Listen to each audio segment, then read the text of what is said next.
We're ready. All set? Ready? My name is Bob Barr. I'm the president and chairman of Liberty Guard out of Atlanta, Georgia.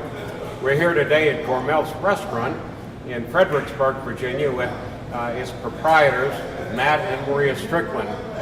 We're here today to announce a victory in the Commonwealth's action against Matt and the restaurant Gourmeltz.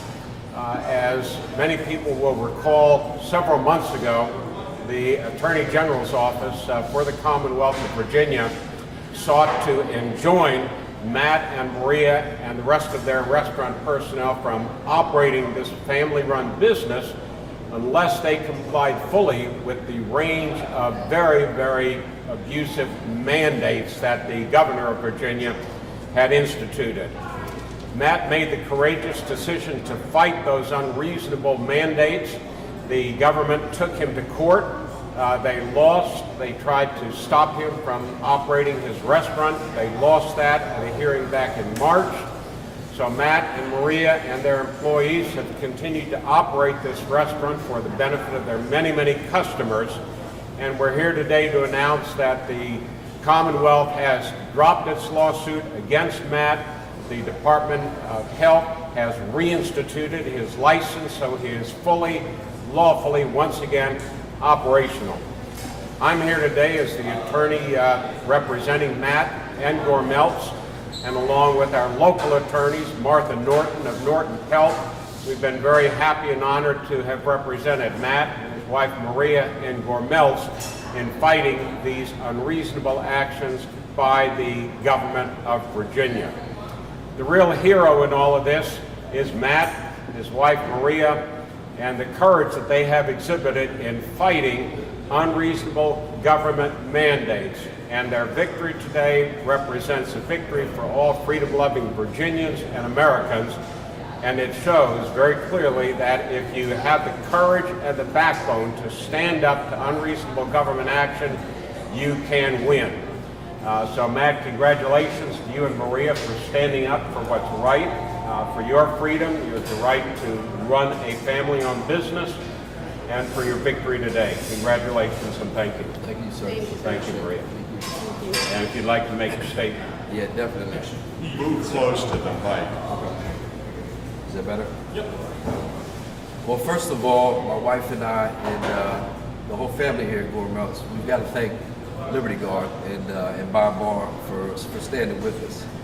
I feel like we did the easy part, which was just staying open. And Liberty Guard, Bob Barr, and our attorneys here in Virginia, Norton and Pelt, more specifically Martha Norton, they did the hard work of gathering all the evidence and proving that these mandates are indeed unconstitutional and unlawful.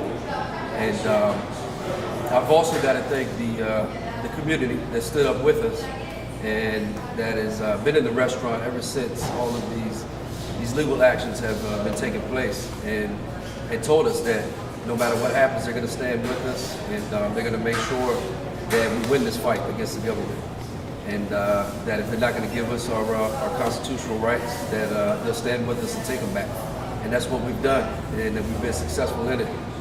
And the Attorney General and the Governor of Virginia, I truly believe that they realized that they were taking on a fight that they couldn't win. And that fight was against the people. The fight was against us, you guys as well, the community. And they realized they can't win against the people. When we stand together, there's nothing that can beat the American people, and we proved that today. So thank you to everybody. I appreciate it. And we're going to continue to rock on as we have. Take some questions. Certainly. So, or we can wait until, would you like to wait until your colleague sure. gets set up there?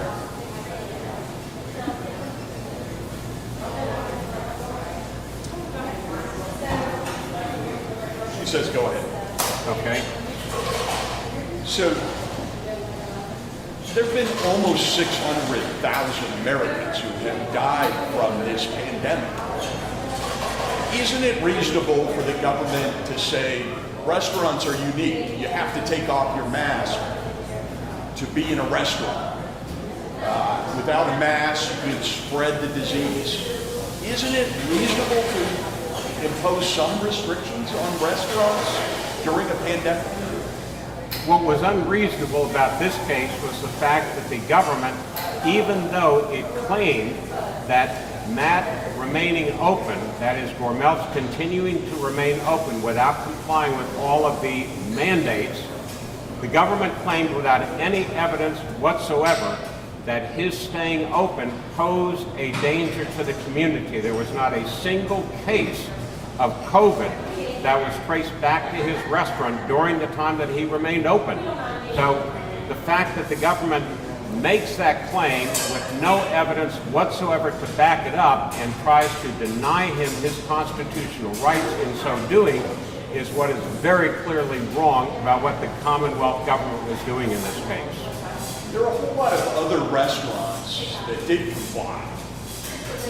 If all of them had followed suit, you don't think that that would have caused additional spread of the virus? What the burden on the government is that they cannot take away a person's constitutionally guaranteed rights unreasonably. So simply putting the government to the test of showing by evidence that staying open does in fact pose a danger as opposed to just saying it that it does, that's the real issue here. So the government, if they are going to take away a constitutional right, constitutionally guaranteed right, such as the right to operate a business and make a living, then our position is, and the court has agreed with us, that the government has to meet its burden. In this case, they failed to do so. Was this just a case of the order is moot at this point? I mean, the restrictions have been dropped. There's no longer a requirement.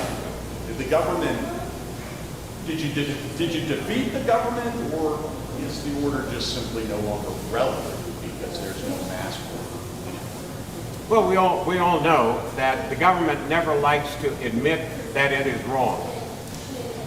So the government rarely comes out and says, we were wrong, what we did was unconstitutional. Therefore, we're going to dismiss the suit against you. The government doesn't do that. But they're not going to dismiss a lawsuit, as they've done in this case, without a good reason. We believe that those reasons are, one, that the evidence, in fact, was substantiated, that there was no danger posed by this restaurant remaining open, and the government never was able to develop evidence to show otherwise, that the court would have required them to have done, plus the fact that, as we indicated at the court hearing back in March, the incidents of the pandemic were dropping even as the government was trying to continue to shut him down, so it made no sense from the beginning. But the government has its own reasons. We believe that it was a combination of the evidence of the pandemic dropping, plus perhaps not wanting to continue to fight this in the court, as we were willing and ready to do. A lot of people have sacrificed in this pandemic. Was this an unreasonable sacrifice that the government was asking of Gourmeltz?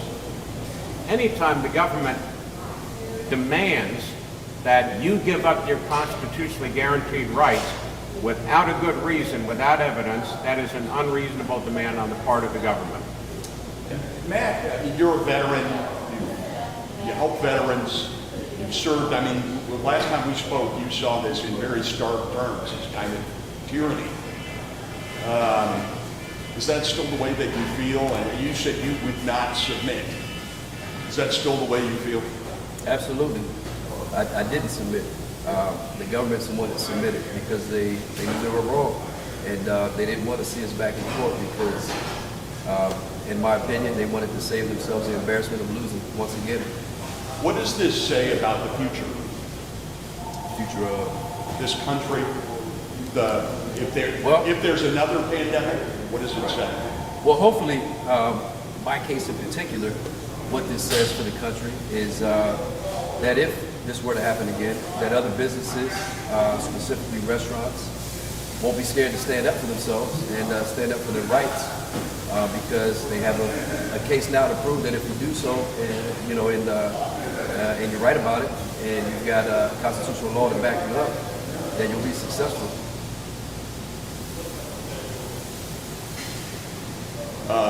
So what's the future of Gourmeltz? Well, actually, the future of Gourmeltz is we're going to continue on with our plans that we had pre-COVID, which is to bust this wall down and expand, make the space bigger, and just continue to provide a 90s music environment with great food, great cocktails for the community to enjoy. I mean, there must have been some people, and I think I saw, I'm not 100% certain, but I think I saw on some reviews people that were pretty pissed off at you, as well as people who were very supportive.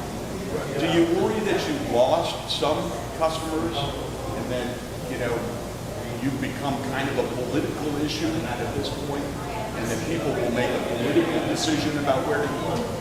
Absolutely. I mean, as a business owner, you never want to take a side politically, and I don't believe that I took a side politically. I've never discussed anything political here at Gourmeltz.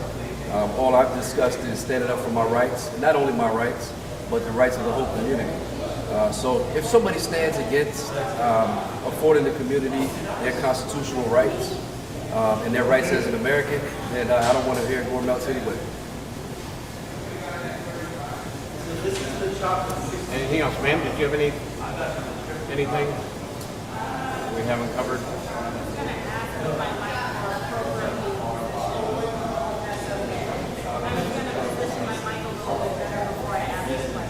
You're okay. Go ahead.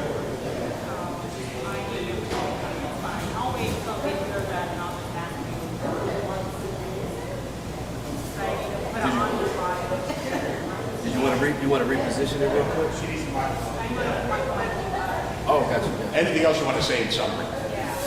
No, we're very pleased to be here today, and really am very proud to stand with Matt and Maria and their employees. They took a lot of heat for what they did, but as Matt said, it's important to set an example that if you are right, if you believe that you're right, if the Constitution is on your side, stand up to the government, and you can win.